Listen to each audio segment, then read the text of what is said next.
Welcome to the More Than More podcast, where we discuss building meaningful, impactful businesses, careers, and lives through real estate. Good morning, Dylan here, and I'm joined by Victoria Stefansen. Good job. Good morning. Say it right for me. In Danish? There's a Danish version of your name? Yeah, Stefansen. Stefansen? Stefansen, yeah. And say Victoria for me the way you say it. Victoria. I still struggle. Victoria. Yeah. What's missing? The C? No, it's kind of Victoria. there. Victoria. Okay. Yeah. It's just like a drunk version of it. Well, welcome. Thank you. We are here really interviewing you as our Signature Staff Award winner. Yeah. And so congratulations, first of all, on your... Thanks. Yeah, you guys got me pretty good. Should we start there? We can. So yeah, you walked into my office and we've been talking for a while now about getting these awards together, and you offered a couple of suggestions, or you said, hey, here's who I think it should be. Yep. And I had already been thinking this through, and I was stuck. I was truly stuck because I didn't know how to slide this by you. Yep. And I thought that my options were, well, I only had one option in my brain, and it was to tell you that I was just going to handle it myself this year. But I knew that if I told you I'm just going to make these selections this year, that you would sniff that out. Yeah. Am I right? Yeah, probably. But yeah. Which still would have been cool, but you would have been suspecting it. Yeah. Because you're so weird. involved in getting these done. That would have been weird. So then you said, I think it should be this person. Yep. And immediately, like a little boy inside me got giddy. And I'm like, yes, this is my opportunity. So I kid you not, you walked out of my office and I literally walked straight down the hall. And I said, hey, we need to scheme together. Yeah. So yeah, it was fun. I think that I've been accused of being a bad secret keeper, and I would like to claim victory on this one. Yeah, I'm very proud of you. Actually, all of you. I had zero clue. To me, it was one of those that this is my job. This is what I do. I can't win this. Like this is. So it was super meaningful. It was really cool. When, do you remember the moment, like when you figured it out? It was awkward. I had a whole plan. I was gonna say, "Hey, Vic, sorry, something like it's good news and bad news," and I just froze up there with you. Yes, because I froze too. It took me a minute, but it wasn't until I looked at Anna and Abby. They walked over. You looked over at them, and I turned, and then I looked back at you, and you were laughing or smiling. And crying. Yeah, so we should probably get that out of the way. Yeah, I cried too. It's okay. I think a lot of people cried at that point. Vic, that was super cool. A lot of people, I mean, even some of the people's speeches, right? A lot of them were just, as they celebrated their wins, they were somehow excited to celebrate yours as well. Yeah. What do you think about that? Oh, okay. So it's hard. We've talked about before. I used to compete. I used to win trophies. Winning was the end goal, and this was just so different. This was so meaningful because this is. It was a recognition that I didn't expect, and I didn't do it for the trophy. Does that make sense? I don't know how to explain it. You weren't competing for this one? I wasn't competing for this one. I wasn't. I feel like I'm getting to be me, and it's still a little bit weird, and that I don't know, like I'm very, very honored, and their reactions were, I guess, surprising to me because it's just me. Well, here's my take on that, Vic. When you and I'm maybe working to grow up to become you one day. Okay. But as I've worked to try and grow as a leader, I think what I learn more and more is the more for people you are, the more people are for you. And so I think you are just, I mean, that's your thing, right? You are a ridiculous, giant, walking, talking heart. Do you still have that picture on your whiteboard? Yes, I do. I drew a sketch of Vic on her whiteboard, and it's just a heart with arms and legs. Yep. And I think that that comes, I mean, people feel that and know that. So when somebody knows that you're for them, there's just a natural thing where they really want to be for you. And so I think that's what you've done so well over the years and it's not like work for you. No. I think it's just organic. Yeah. So I guess you don't deserve any credit. No, I mean, it's just who you are, and it's why you're in the position you are. But somehow, and I think there's goods and bads, and I actually want to hear about that from you. Yeah. The goods and bads are that you carry a lot of weight. Yeah. Like you feel other people's feelings in ways that I think are quite not unique, but it's overwhelming at times. It's a real thing. You're a true empath. Yes. Yeah. Yeah. Yeah. So I forget what I wanted to say, but well, let me guide it for you. Yeah. So why don't we just super quick start with for people that don't know, because you speak funny. I sure do. Just real quick. So where'd you come from? What are you doing here? And how on earth did you end up with us doing what you do? Yeah. I'm from Denmark originally. In 2007, I was recruited to play golf at Iowa State. So my past life, since I was probably, I think, 12, I was going to be a professional golfer, and that was what I was going to do. So I was on the national team. I traveled the world. I competed. It was my life. It was my whole identity. It was golf. So I got the opportunity to come over here, and my parents encouraged me. They might have regretted it now, but I came over, and golf in America is a little bit different than it was in Denmark. All of a sudden, there was a team aspect to it. Swimming was the same. It's weird. Yeah. College sports is different. It really is different, and it brings like a team feel that I never knew was possible in an individual sport. It was so much more me, but it took me a while to realize. So I was the competitor that was out there individually. I should want to just, beat everyone, but I wanted to do it as their friend. So I would cheer them on and tell them good job, and that's just not a real good competitor. So pretty quickly, I had some injuries that were hard. I still had this dream because that was what I was supposed to be. I was supposed to be a professional golfer. I was supposed to do this, right? Ran into some injuries, discovered this team aspect, and then realized that, oh, wow, you can actually still do things that you love, but not compete the same way. So coaching then came into my world. I coached collegiate golf for 5 years, and this is post. You graduate. You're doing your master's or whatever. I'm getting my master's, at University of Delaware in health promotion. I also met this boy that I just couldn't quite leave behind. And when you're not from here, and you know this about visas and green cards and whatnot, there's a couple of ways you can do it. Oh my gosh! But so I stayed in college because that's the responsible way to figure life out. So I went and I got a master's degree while I was coaching golf and while I was dating this guy that I'm married to, and is amazing. I was hoping it was who you married to. I wasn't sure where the story's going. That's a side story. But anyways, through this, he's from Iowa. We were on the East Coast, and we knew that we wanted a family. And so we moved back to Iowa, and I was trying to figure out what I was going to do with my life. I didn't want to be a mom in sports that was gone all the time. I wanted to be involved. I wanted to have more work-life balance. And we wanted to buy a house. So I connected with Katie Riedemann, who some of you might know. We found a home, and she said, hey, we have this job open. It's called an ASC, Agent Service Coordinator in Ames, and I don't know that that's what you want to do forever, but I think you'd be amazing at it. You were coaching at the time? I was actually in between. I was mentoring a little bit at Iowa State, some athletes, and just coaching on the side, nothing serious. So that's how I found Century 21. Why being a coach in between jobs did you decide to take that job? It wasn't meaningful. I not the coach much. So I was mentoring as well. I was applying for jobs again in athletics, in everything that I had ever known, and I wasn't connecting with people that were like-minded, if that makes sense. Like it wasn't, I wasn't finding anything. And so then I sat down and I met with Anna and I met with you, and I was like, well, I'm supposed to be in sports, right? I was supposed to be a golfer, but these people seem to be more like me.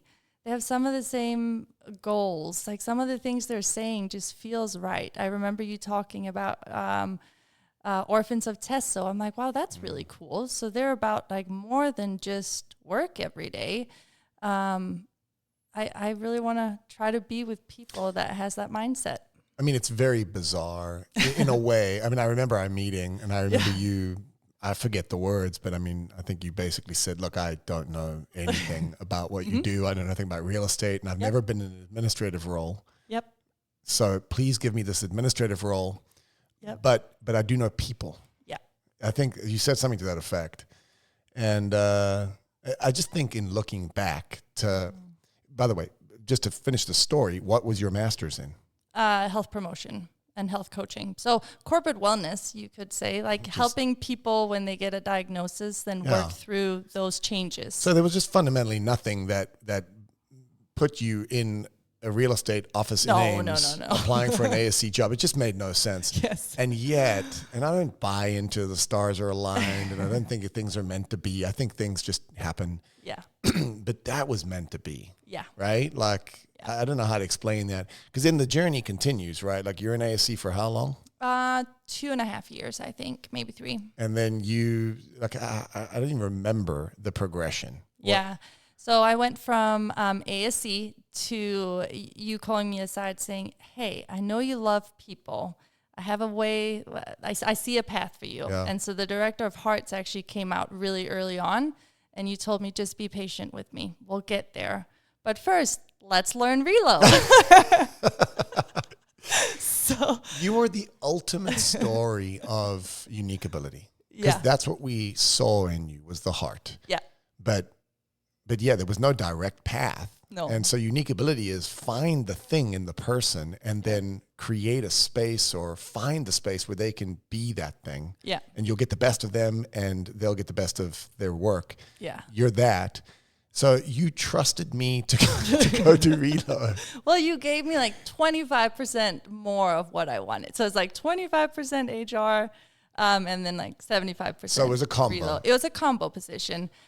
But then I can be thankful for some people that are not here anymore, because that really sped that up. And there were, we had an agent services director, Stacy, that left. Oh, yeah. And I remember going on vacation, and I came back and you guys said, hey, great news. You get to learn something new. So I stepped into that role and stepped into onboarding, which had a lot of people interaction, which I loved. But still a lot of my time was spent with administrative duties. And then I think we just finally grew big enough that someone had to do HR full time. Kind of. Yeah. Kind of. I mean, I don't think we were actually there, to be perfectly honest. I just think it was a beautiful next progression. What's unique about your story is, and I think this is true for a lot of people in our company, your willingness to go be where you needed to be is what created your capacity, frankly, you just know what you know because you've been where you've been. Yeah. And I think that's maybe just true for any smaller entrepreneurial organization, but it makes me think of all opportunity lies on the other side of value creation. Yeah. Yeah, you are as capable as you are because you truly understand the inner workings of pretty much every portion of what we do. I mean, you've never sold houses. No, I have not. But you kind of done everything else. Yes. Not marketing. Let's not put me there. Other than that, I'm up for the challenge. Yeah, Anna's one up on you there. She's definitely done some good marketing back in the day. Yeah. But honestly, I wouldn't have it any other way. Meaning having all that exposure? Having all that exposure, being in to really come alongside our employees and truly understand some of the challenges. I think it's so helpful. No, I think that's true of any leadership position. I think if you haven't, I did sell houses, and I think that matters. Yeah. And I think I've also worn every hat, in different ways over the years. And so I think that definitely equips you to get it and help. Now, it gets harder and harder in time, right? Because you get more and more removed from some of those things. Yes, definitely. But that's, I think, the role of a leader is just to make sure you stay connected. But, okay, so you end up in this ridiculous HR position in this mid-sized real estate company, and your title's kind of weird because what did we come up with? Director of it's HR, culture, care, and connection. That was originally super long. Is it still that? I think it's like care and connection, but yeah. Well, so let's camp there for a second. So we made up a job. Yeah. And we made up a job because yes, we needed it. We were starting. I mean, we had 30 employees or something at the time, but I suppose we also had RPM, and so you were between all the companies. Yeah. That's how we could make it work. Yep. That's how we we justified this crazy position. Yeah. I guess I want to hear from you on that journey, and not so much just you. I think the notion of unique ability, and the notion of not like making positions for people, but the journey of, I guess, what unique ability is all about, given your journey. Does it make sense as a question? Yeah. We really made your role around you. Mm-hmm. And I think it's unique. Yeah, I think so. Yeah, I think it took a lot of me, just the helper in me, right? I wanted to learn. And so whenever there was an opportunity, I'm always quick to raise my hand.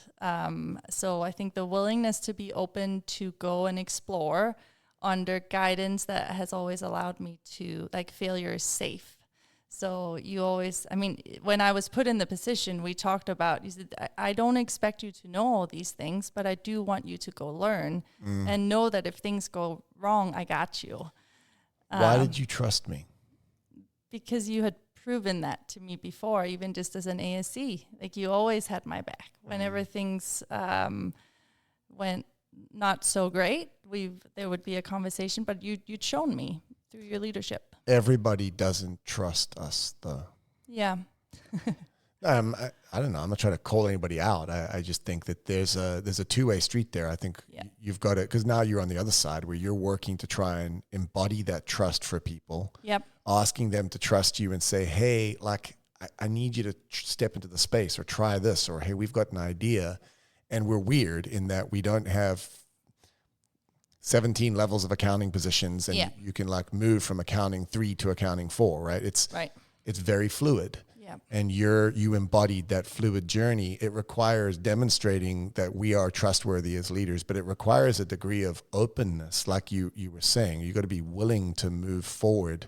Yeah. I guess that's what I'm curious about. You did trust in a unique way, and I think that's part of how you were able to grow in your value capabilities, because you stepped into new spaces, and it allowed you to continue your journey of identifying what your unique ability was. Yeah. And that allowed us to then in turn come around and alongside you and say, well, hold on, how do we hone that more and more? Harness is a terrible word, but but it's what we've done. We've leveraged your capacity to create value. So why don't you start there as well? What is your unique ability? Yeah, my unique ability is to make others feel loved and cared for and help connect them to a culture of a greater good. So I am just super passionate about caring for others and in a sense make them happy, because this might sound crazy, but I just think happy people makes a better world. And so, but connecting them, I think that's the golf team analogy in it. Like, I saw what a group that was a real team working together could do when you have trust in each other and when you work well together. We outperform teams that we shouldn't. Like, we were ranked, I think, 11th in the nation at Iowa State where it's snowing. And so I've watched that magic. And so I know that when you have purpose and meaningful work or a mission that you're working towards, and you can create that trust and teamwork, it's super special and it's super fun and it makes you happy. Did you had a good team? We had an awesome team my senior year, yeah. Was it good leadership? I think so. That's hard for me to say because I was part of that. But we also had an awesome coach and awesome assistant that are still there today, and that I have learned so much from. And so, I think really good leadership and trust. But one of the things that we had was very open communication, which is what we also have here. So we knew that it was a safe space. We knew that we would get in trouble. There were rules, right? Because that's the flip side, is you let the kids run the show, and right. Like you just don't parent or provide leadership. Yeah. So we knew what our parameters were, and we knew, like, head down, focus on what I can control, just get the job. Like, don't worry about the others, just worry about us. That's all we can control. And so that's why I think I'm so passionate about that, like connecting people to something greater. It's really special. Say your unique ability one more time for me. Yep. To make others feel loved and cared for so that they can be connected to a mission of a greater good or something like that. It's not word by word. So that's what you do here. Yeah. Tell us about your job. Yeah.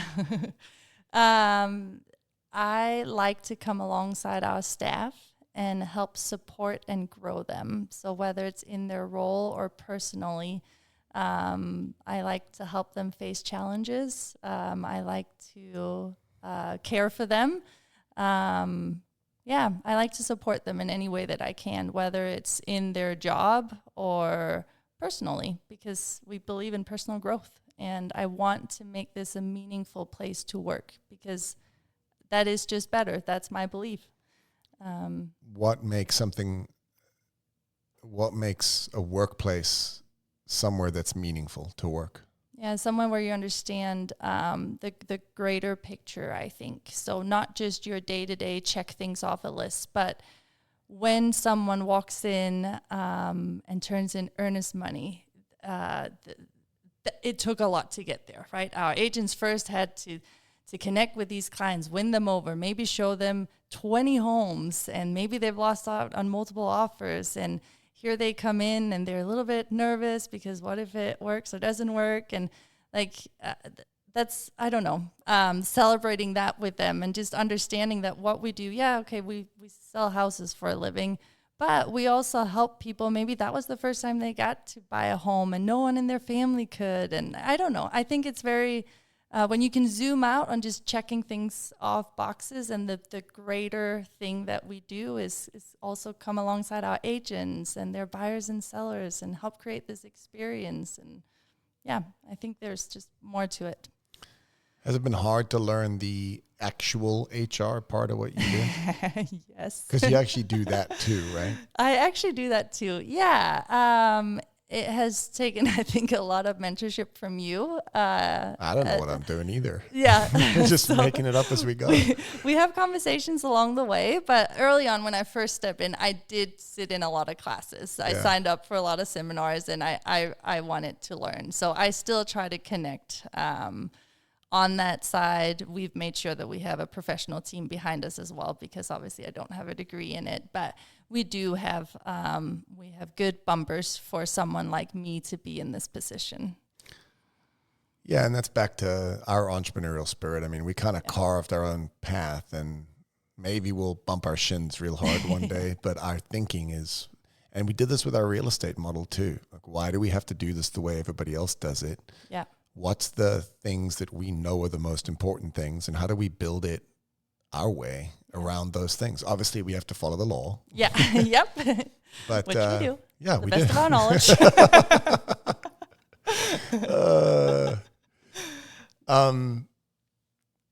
Empathy.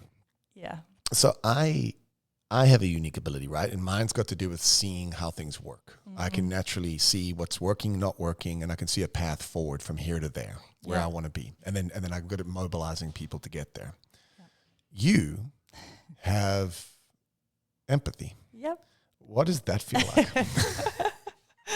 What does that feel like? It feels like a superpower and a kryptonite all together. So I will sit in a room and not on purpose, but I just start feeling things.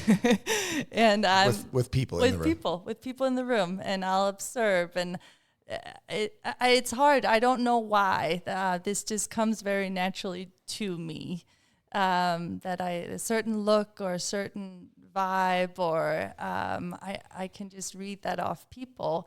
And so sometimes it's super helpful, because after a meeting, I'll pull someone aside and say, hey, are you okay?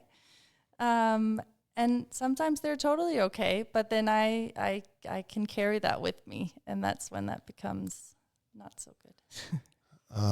Okay, so like this is like a whole nother world for me, right? So empathy, not super high. I'm learning empathy. Yeah, I think you've seen me grow in this space, but it's certainly not my superpower. Yeah. Is this a five senses thing? Like, I see, I observe, I hear what people say, and my brain's wired to process? Or is this like a mystical, magical thing? Like, I literally can just sense the energy connected to people? Is it both? How does empathy work? How does empathy work? For me, it's like a gut feeling. It's a gut feeling. It's a gut feeling. Yeah. But it's probably, I'm sure that scientifically, like it's very, yes, it's seeing, feeling, hearing, but I don't know about that. It's a gut feeling. Science is weird. If you get into quantum physics and you start talking about quantum entanglement and wave particle duality, like I think what we've learned is it's actually far more mystical than we think. It's very much within the realm of reason for me to believe that there is a function of energy that actually certain people have the capacity to sense.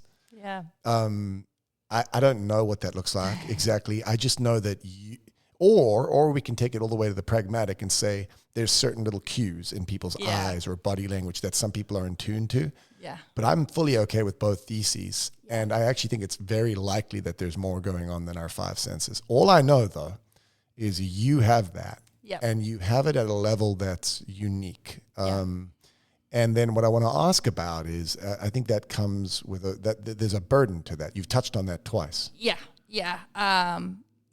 I will feel other people's feelings, and I will carry it with me when there's absolutely nothing I can do about it. Like, life will happen to people, and that sucks. And some people can park that at the door, and I carry it till I have worked through it. You have to work through their emotion. Yeah, which sounds so silly. But that's, I want everyone to be happy. It's back to my unique ability. I need, I want to care for them. I want to help them. And in that process, I take on their feelings and their, at times, sadness. And that can be a little bit heavy. So the obvious benefit to that is that you get to walk around our walls, agents and staff, and you get to magically sense everybody's feelings. And then you get to jump in and say, hey, how are you? Or say, hey, Dylan, how's this person? And that's created a really cool capability for us where I'm not in tune to that. And our team now gets to be more alert. And obviously we care. We just care in different ways. Yeah. And you create a superpower for that. How do you manage this problem that you have in a way that it doesn't crush you then? Yeah.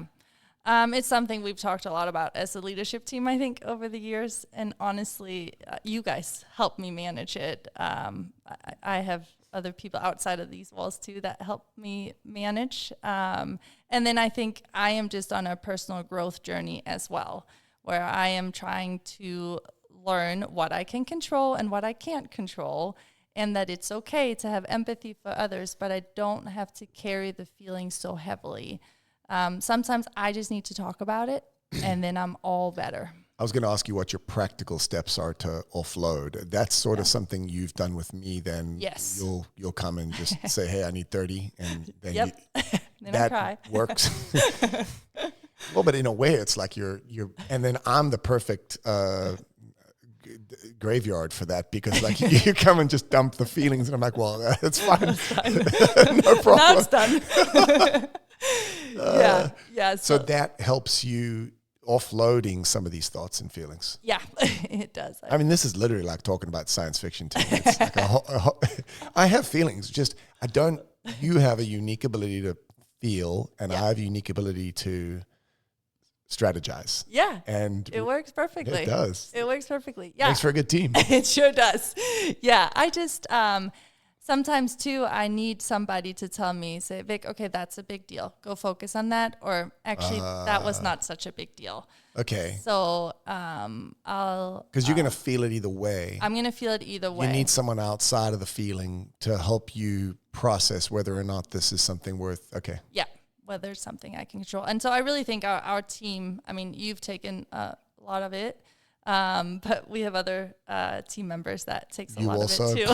Share your feelings with. So, but yeah, that's how I just need to talk about it. And so that's how I grew up. We talked about our problems. We sat down. And so as I'm growing up, I've expanded to not just have mom and dad, but I have a lot of other people in my life. So. Yeah, because you're not just a crazy empath. You're also a crazy European. So Yes.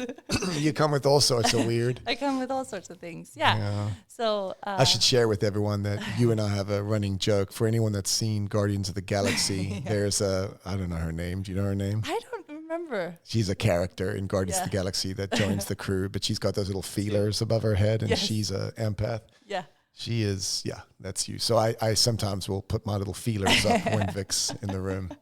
Yeah. Talk to me briefly about becoming. So we use the word becoming. I know that you and I are passionate about other people becoming. Yeah. I'd be interested to hear your thoughts on that. But let me start with this. Where are you becoming? Oh, that was a big question. Boom.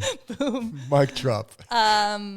Probably in this space. So I think on the personal side of things, I have chosen to dive a little bit deeper into all these big feelings that I have, and use it all more practically and becoming the best version of myself. I think authentically becoming a little bit more myself. I've always wanted and needed everyone to love me and be liked by everyone.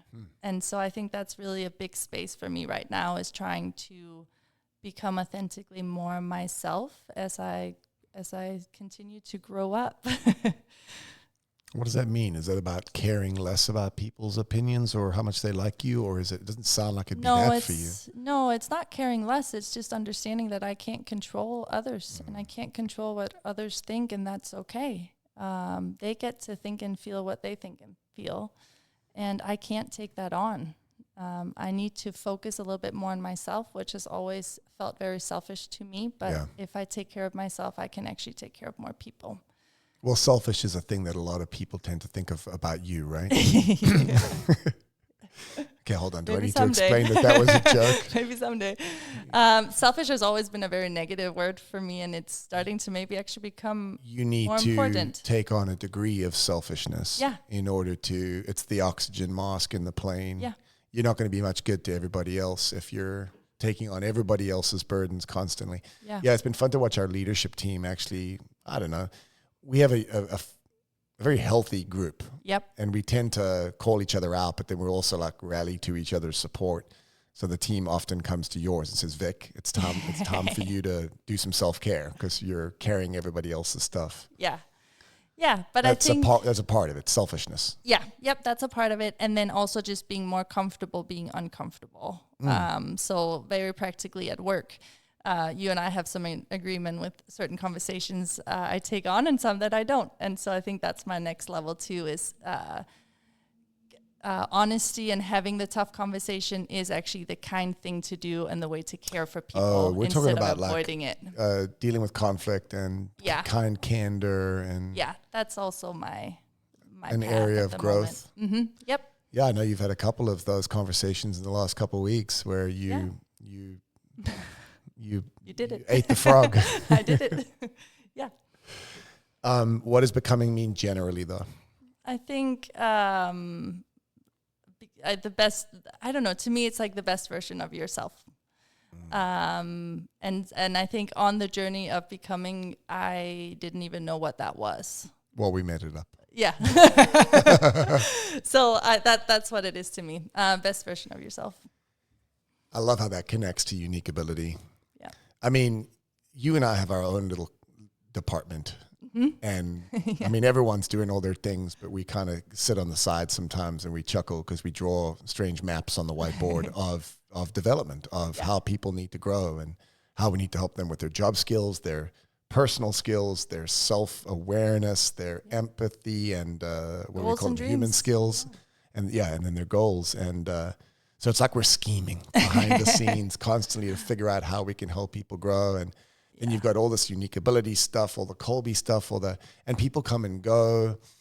But it's like in the midst of this whole thing, you and I have got this cool opportunity to dream about how we create a space where people can, even if they're just here for a couple of years, they leave better than what they came. Yep. And that's a fun initiative. Yeah. Also, we sell houses. Yeah. Also, we process loops. But it's like there's there's a company behind the company. Yeah. Yeah. And I always, I can't believe that I get to do this every day. Like it's pretty cool and pretty special. Well, I feel the same way. Yeah. So, and there's, there's crap. Yeah, there is. But it's fun to wake up and go, yeah, we're building something that regardless of where everything else lands, we're trying to actually make a positive impact. And yeah. Well, and the crap is actually good crap, if that makes sense. Well, the crap's the fuel. Yeah. It's when the crap happens that you get to go deploy the care, but also the principles and the growth. And like you don't grow on the good days, you grow on the bad ones. Yeah. And we get to, in whatever way we can, my way, directly and systematically, your way, empathically and gently, help people, like you said, become the best version of themselves. So I love that you get to do that for a job. I love that we do that as a team. Me too. I think it's cool. What's your, other than world dominance of world happiness. World happiness, but also world dominance of the best workplace award. Yeah. What else do you envision or dream of for this growing thing that we've got here? Yeah. I wish and dream that everything those trophies are, people are feeling also, if that makes sense. So I want to walk the talk. I want to be everything that we say we are, and I want everyone to also feel the same authentically, not feeling like they just have to answer a survey a certain way. So yeah, which isn't even about the survey when you say that. I think you mean everywhere, right? Everywhere, yeah. Which is a tall order. It is, but that's the dream. Yeah. Dreams are big. I want everyone to truly love what they do and wake up and be passionate about making it better. Well, Vic, anyone that knows you knows you're one of a kind. Your weird European empath self. Our team's obviously super appreciative of what you do. I think our agents feel it too. I know most of your space is in the staff space, but you also are constantly feeling agents' feelings. Yeah, it's hard. I want to. It's hard not to want to spread, but I think I'm trying to get better at doing it through others so we can multiply the care. Yeah. Yeah. No, I think that's a discipline, and it's part of it's hard actually to.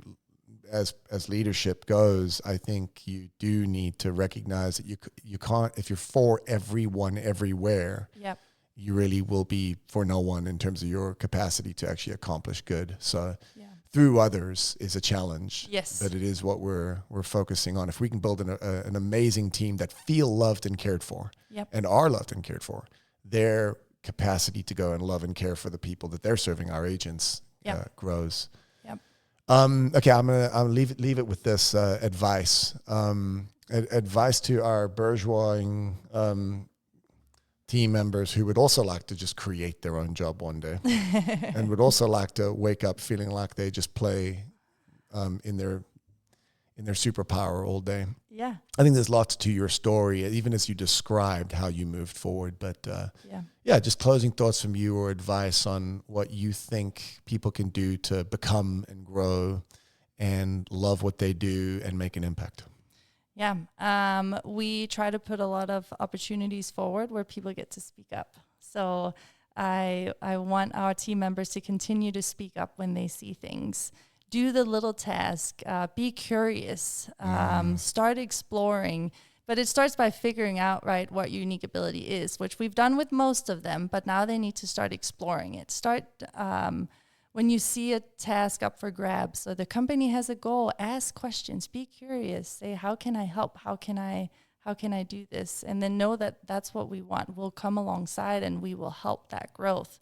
And we'll help discover together. But it does start with you a little bit. You have to be curious and you have to be willing to do the things to get you there.